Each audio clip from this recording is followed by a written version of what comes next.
DMTV Info, votre chaîne d'information en temps réel. La politique, la santé, le sport, les faits de société, la musique, les rumeurs et bien plus encore. Vous découvrirez cela dans notre chaîne DMTV Info.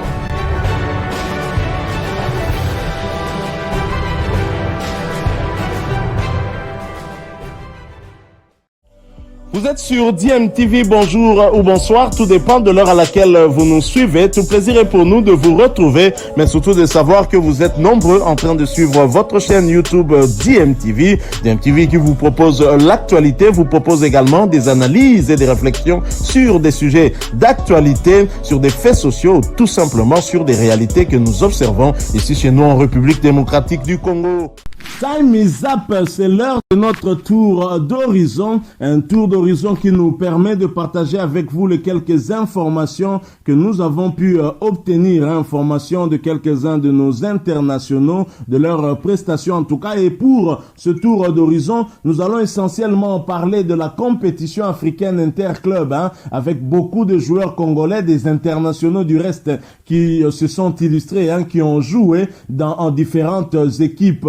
Je vous propose de suivre ce reportage qui va nous permettre d'avoir cette information que nous allons partager avec vous. Vous savez, le tout-puissant Mazembe Anglebert se déplaçait du côté de l'Égypte pour affronter Pyramide dans le cadre des quarts de finale aller de la Coupe de la Confédération africaine. Il y avait également la Renaissance de Berkane qui était aussi en Égypte pour y affronter Al-Masri dans le cadre toujours de ces quarts de finale aller, et également Simba SC de la Tanzanie qui recevait les Sud-Africains d'Orlando Pirates.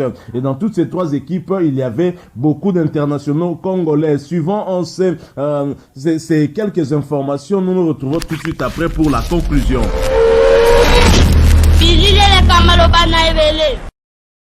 Interclub de la CAF annule précieux du tout-puissant Mazembe en déplacement face aux Égyptiens de Pyramide FC hier au stade du 30 juin au Caire. Les Corbeaux ont fait jeu égal des 0 buts partout face à Pyramide, dominateur en première période, mais qui n'a pas pu violer la cage gardée par Siadi Bajo, qui a été préféré à Ibrahim Monkoro.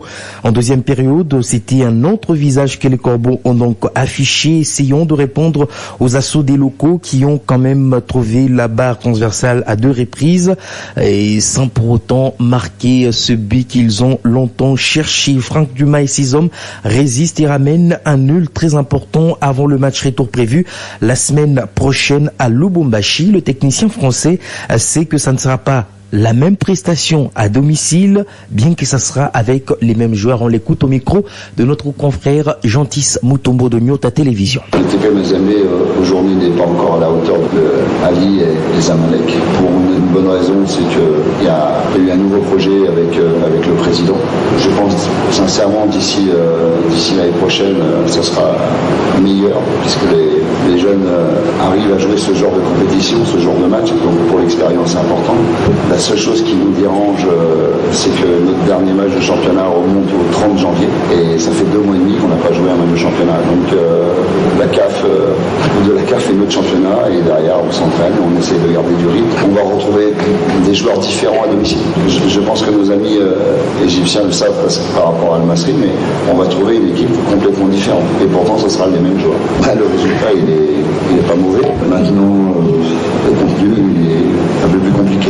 On a du mal à se lâcher. C'était le même cas contre Al-Masri en Égypte et c'est ce qui me dérange le plus, mais c'est ce que j'aurais dit, je les adore parce que vous êtes capables du pire comme du meilleur et on a réussi à faire les deux en 90 minutes, être très moyen dans le jeu et accrocher un résultat plus que correct, donc je les félicite pour ça.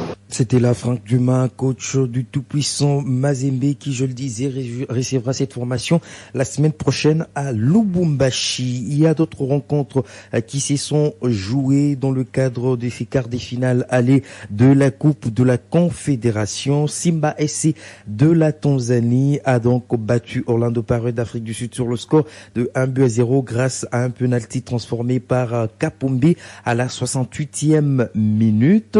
Il y a eu ce nul vierge entre Al-Ittihad et Al-Ali Tripoli, un derby libyen qui s'est joué à Benina, 0 but partout. Al-Masri s'est imposé à domicile devant la Renaissance sportive de Berkane de Jean-Florent Ibenge, Shadrack Mozongo et Roshan Tussila. Score du match 2-1. C'était une fin de rencontre difficile pour la Renaissance sportive de Berkane de Jean-Florent Ibenge, battue alors qu'elle jouait à 11 contre 9 pour les Égyptiens. Les Égyptiens ont joué les 25 dernières minutes à 9 après les expulsions de Moussa Amir à la 50e minute et Gelassi Eliès à la 65e minute. Et c'est à la 82e minute que Masri a donc inscrit le but de la victoire par l'entremise d'Ayouni Ayatem. 2-1 pour les Égyptiens face aux Marocains. Et puis en Ligue des champions de la CAF, nous allons revenir sur ces quarts des finales qui se sont joués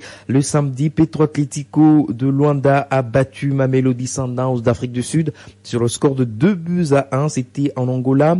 Le National du Caire s'est imposé sur le même score devant le Raja Club Athlétique du Maroc de Fabrice Ngoma, Darka Kabango Kadima ou encore de Beni Badibanga. Et puis la seule équipe qui est allée s'imposer à l'extérieur, c'est la formation du Wydad Athletic Club de Casablanca qui a battu Belouizdad d'Algérie sur le score d'1-0. Le Wydad a d'ailleurs fini la rencontre à 10. Et puis ce nul vierge des 0 buts partout entre Sétif et Espérance des Tunis. Le match se jouait le vendredi dernier. Nous sommes en Algérie. La manche retour est donc prévue la semaine prochaine également en Ligue des champions de la CAF. Voilà, nous sommes de retour, mais ce qui m'a en tout cas fait plaisir dans ces quarts de finale aller, c'est l'état d'esprit du tout-puissant Mazembe Anglebert. En terre égyptienne, on sait que Pyramide est intraitable à domicile. Pyramide qui avait éliminé, rappelez-vous, Maniema Union lors des barrages justement de la Coupe de la Confédération africaine. Donc, après avoir été éliminé en Champions League, Maniema Union avait hérité de Pyramide et Pyramide l'avait éliminé 1-0 ici à Kinshasa et 1-0 en Égypte.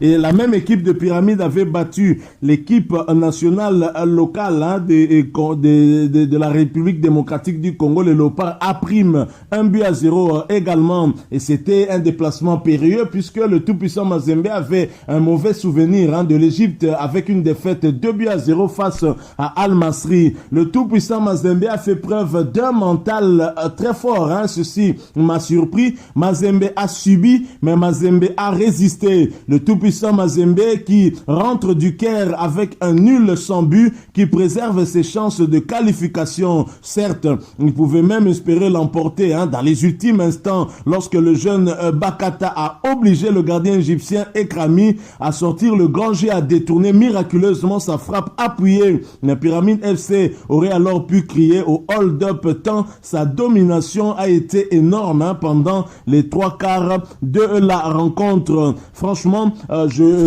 suis très content et vous avez suivi Franck Dumas, mais rien n'est encore gagné pour le match retour parce que le score de 0 but partout avec le but marqué à l'extérieur qui continue à compter double en Afrique ne sera pas facile. Pyramide cherchera certainement à marquer ce but qui pourra le sécuriser et faire en sorte que le tout-puissant Mazembe court derrière le score. Ce ne sera donc pas facile, il faudra plus de concentration pour les joueurs congolais qui vont donc devoir faire très attention face à cette équipe égyptienne. Mais je ne doute pas un seul instant que le tout-puissant Mazembe soit en mesure d'éliminer cette équipe de Pyramide et s'ouvrir les portes des demi-finales. Alors, le tout-puissant Mazembe avait aligné ce 11 de départ. Siadi dans les perches, Isama Ampeko, Shongo, Mondeko et Luzolo en défense, Kofi Kwame, Mwape et Zemanga comme milieu de terrain, Ngimbi,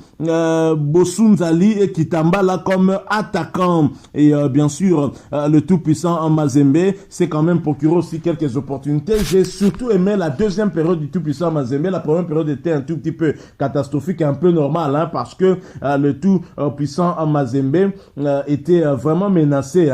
Pyramide FC à domicile intraitable, je l'ai dit. Alors, croyez-vous en la qualité qualification du tout-puissant à Mazembe lors du match retour. Dites-nous un mot en commentaire, bien évidemment. Partagez avec nous votre opinion, votre pronostic pour le match retour. Quant à la Renaissance sportive de Berkane qui s'est inclinée sur la pelouse d'Al Masry, ça m'a quand même un tout petit peu surpris parce que Jean-Florent Ibenge avait la possibilité, grâce à leur supériorité numérique, d'obtenir un meilleur résultat que cette défaite.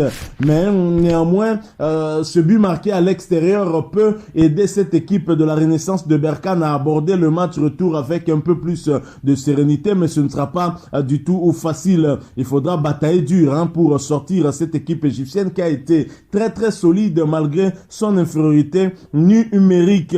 Bravo, même si nos compatriotes congolais de la Renaissance sportive de Berkane, notamment Shadrack Muzungu qui était titulaire dès le départ, n'ont pas été vraiment décisifs, et Shadrack Muzungu et ses coéquipiers n'ont pas profité de leur supériorité numérique, alors que Al Masry s'était même retrouvé à 9 contre 11, mais Jean-Florent Ibenge et ses hommes n'ont pas du tout profité de cette supériorité numérique. Bon, c'est vrai, Shadrack Muzungu s'est quand même illustré au cours de ce match en délivrant la passe décisive qui a permis de réduire le score. Alors, du côté de Simba SC, Inonga Baka a été titulaire, bien sûr, dans la charnière centrale de cette équipe, et Simba aura fait le plus dur en inscrivant ce but sur penalty grâce à Shomari Kapombe, but qui pourra peut-être jouer dans la balance pour le match retour. Orlando Pirates est quand même un adversaire de taille. Alors nous poursuivons ce tour d'horizon. Cette fois, nous revenons ici au pays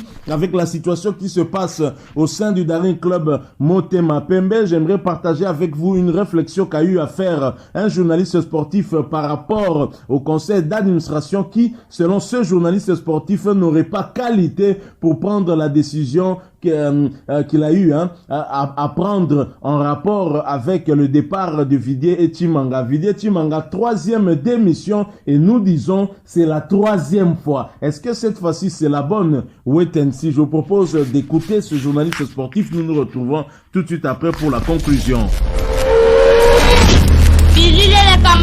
La page de Vidier Chimanga est désormais tournée au sein du Daring Club Motema Pembe. Une nouvelle commission spéciale a été mise en place samedi par le conseil d'administration pour assumer les affaires courantes après la décision de Vidier Chimanga de se retirer de cette gestion le vendredi dernier. Cette nouvelle commission spéciale est composée de 6 personnes et sera dirigée par Martin Chimbalanga. Il y a aussi Augustin Mangimoussi, Edouard Kiakumbuta, Omer Makuta Ngamweni, Jonathan Bouzangou ainsi que Donna Lioki. Cette commission spéciale reste en place jusqu'aux prochaines élections. Mais cette démarche du conseil d'administration divise l'opinion sportive.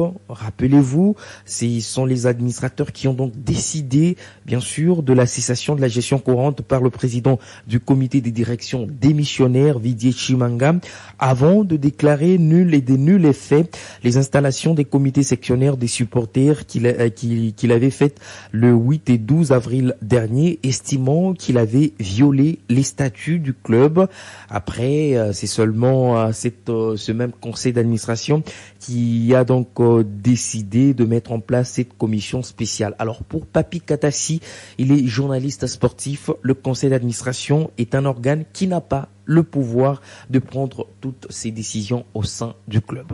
Monsieur Chimanga est déjà à sa 3e démission. Il est toujours, à tout le temps et à tout moment, en difficulté avec le conseil d'administration. Mais jetez un coup d'œil sur les statuts de Daring Motema Pembe. Quel est le rôle du conseil d'administration? Aucun rôle. Et je me dis, ces messieurs-là, oui, ce sont des noms qui ont une histoire au niveau de Daring Motema Pembe. Mais c'est un organe qui n'a pas le pouvoir. L'organe suprême du côté de Daring Motema Pembe, c'est l'Assemblée générale. Et moi, je me pose la question, que fait l'Assemblée générale? Pourquoi cette supériorité du conseil d'administration? Et quel est le rôle de ce conseil d'administration en termes de soutien financier, en termes de professionnalisation de ces clubs? Parce que vous allez comprendre avec moi, M. Chimanga est venu avec beaucoup de promesses. Oui, c'est un Limanien, il aime le Daring Motema Pembe, il a aussi ses moyens, mais il a eu du mal à mettre en place ses idées. Il avait promis un terrain, soi-disant qu'il avait un terrain du côté à l'est de la capitale. Mais 3 ans après, les Daring sans terrain d'entraînement. Voilà, les centres de formation, les Daring n'en a pas.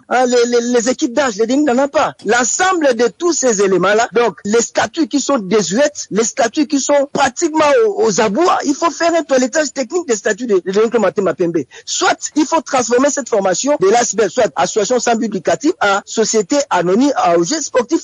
Comme ça, on crée une société. Je ne suis pas contre le conseil d'administration. Je sais que ce sont des noms qui ont fait les dérings. Voilà. Maintenant, les rôles, les contenus de ce conseil d'administration. Quel est le rôle donné à ce conseil d'administration et quel avenir pour le Denis Mapembe? Maintenant, Vidi est parti. On nous parle de Timbalang avec la commission.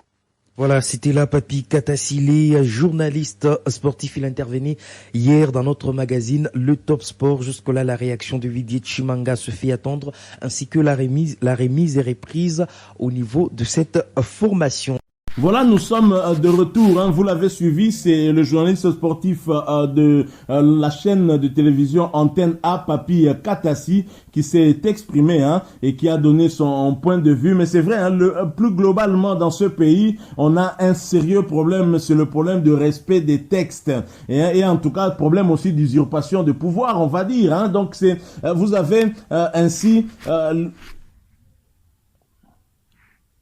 Le respect des textes en République démocratique du Congo est vraiment un problème. Et si ce que dit Papi Katassi est vrai, je pense que les Imaniens doivent réfléchir pour amender leur statut afin que les choses puissent avancer. Ça fait, je dois dire, une décennie que le Denis Mapembe continue à évoluer de crise en crise. Et dans ces conditions, le club ne peut pas se développer. Un club né en 1936 et qui, jusqu'à aujourd'hui, n'a pas de terrain d'entraînement, n'a pas de stade propre à lui, et tout le temps au sein de cette équipe des gens se disputent parce qu'il y a des intérêts personnels et des intérêts privés qui déchirent les Immaculés. C'est triste. Dans ces conditions, je crois que cette équipe pourrait peut-être disparaître si on y prend en garde. Voilà qui met fin à ce tour d'horizon qui, je l'espère, vous aura plu. Si c'est le cas, laissez-nous un maximum de j'aime. Merci de partager avec nous votre point de vue en nous le laissant à travers un commentaire. Abonnez-vous sur cette chaîne